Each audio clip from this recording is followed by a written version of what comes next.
It's the Line Makers on Sporting News.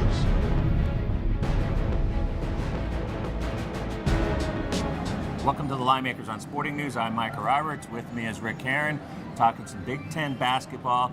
And Ricky, it seems like every week we're talking about some of the same teams in the Big Ten, and it's just over and over. And I'm marveled each time I watch these games and I run over some of the numbers at how really good and talented these teams are. We had Michigan, Ohio State, and Michigan State, and Indiana, and now we get Indiana against Ohio State. And Indiana back to being in the cursed spot, though, being number one in the country.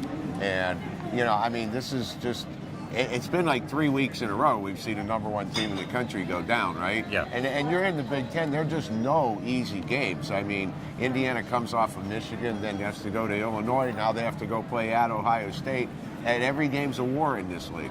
And since Wisconsin took out Indiana and Bloomington, they've gone on to win 5 games in a row, and they're playing a great brand of basketball, shooting at a high percentage. In fact, number 2 in the nation at 83 points a game, number 6 in the nation at 50% a game, and that type of efficiency. We saw Michigan try as much as they could.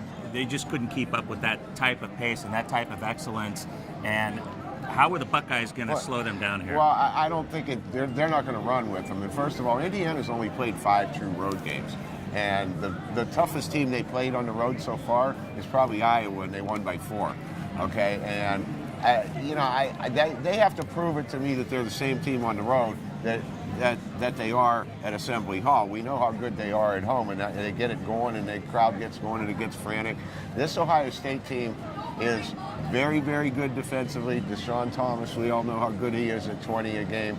A couple other guys have been stepping up recently, Lenzel Smith and Ross. And Ross 16 the last game. And the thing about Ohio State is Aaron Kraft in the Michigan game, I mean, they didn't win the game, but he totally frustrated Trey Burke. He may be the best defensive guard in the country.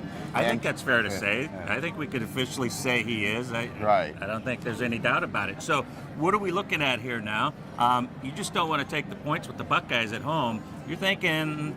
I'm thinking another number one goes down. Another number one goes down. In a row. Look at Ohio State money line. Ohio State money line, OH, IO. There you go.